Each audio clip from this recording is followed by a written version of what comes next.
Bonjour, c'est Lorraine Tilbury de Horsepower International et je démarre donc aujourd'hui une série de vidéos sur les émotions. Comment est-ce qu'on peut mieux les comprendre pour mieux les gérer, pour pas se laisser submerger ou emballer par ces émotions qui se comportent parfois comme des chevaux fous, des chevaux sauvages qui nous emmènent sur des chemins qu'on ne souhaite pas prendre. Donc, c'est vrai que dans nos sociétés d'aujourd'hui, on essaye la plupart du temps de refouler nos émotions. C'est pas toujours bien vu d'exprimer les émotions et on pense que les émotions c'est quelque chose de pas forcément très logique. En fait, ce qui est important à comprendre, c'est que les émotions, c'est un message de votre corps.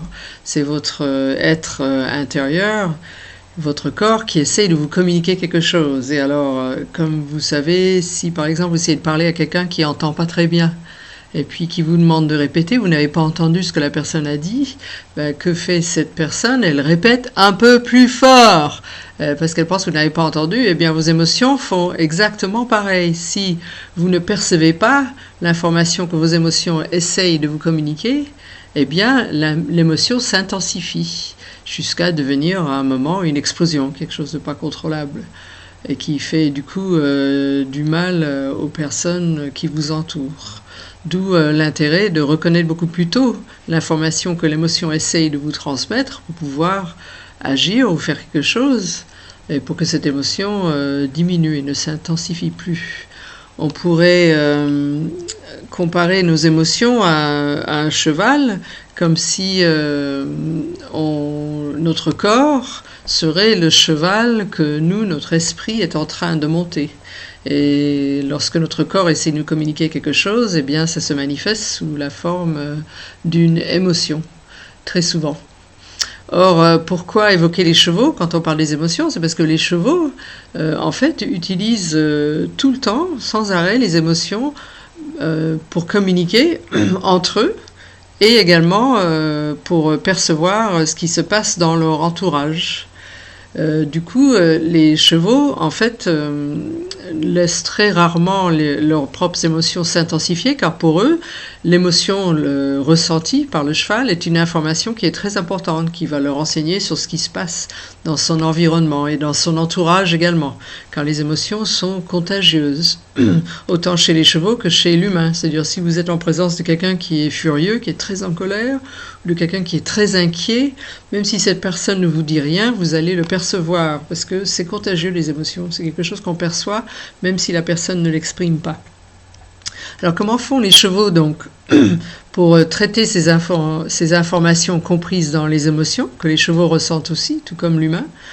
Eh bien les chevaux procèdent en 4 étapes, c'est-à-dire que d'abord, le cheval va percevoir l'émotion, se rendre compte qu'il ressent quelque chose et ressentir cette émotion pleinement. Ensuite, le cheval va percevoir derrière l'émotion l'information que l'émotion lui communique. Une fois cette information comprise, eh bien le cheval va agir. Par exemple, l'émotion, ça peut être une peur. Le cheval peut percevoir une peur, la peur par exemple d'un prédateur qui serait dans le coin ou quelque chose lui fait peur et il craint pour sa sécurité. Et du coup, l'action, le cheval va donc mettre en œuvre une action. Et cette action serait de s'éloigner de la source potentielle du danger.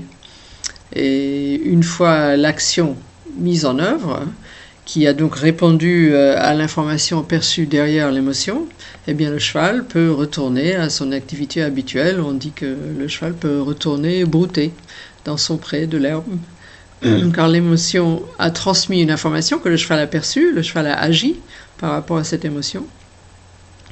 Et puis, une fois que le message transmis par l'émotion a été reçu, perçu et reconnu par le cheval, eh bien l'émotion diminue et s'en va. Et ça peut se passer de la même chose chez l'être humain, c'est-à-dire que nous percevons une émotion, et si nous reconnaissons ce ressenti, et si nous comprenons l'information que l'émotion souhaite nous transmettre, eh bien l'intensité de cette émotion va diminuer et elle va disparaître. Et nous pourrons, nous aussi, à notre façon humaine, retourner brouter, c'est-à-dire retourner à nos activités habituelles sans être taraudés par cette émotion qui essaye de nous communiquer quelque chose. Alors, ce que je vais vous proposer dans la prochaine vidéo que je vais partager avec vous, ce sera de regarder quelques-unes de ces émotions et quelles seraient ou quelles sont les informations qu'on pourrait percevoir derrière pour mieux agir ensuite et pour empêcher que ces émotions s'intensifient et explosent et posent problème ensuite dans notre entourage. Alors à très bientôt pour un prochain épisode.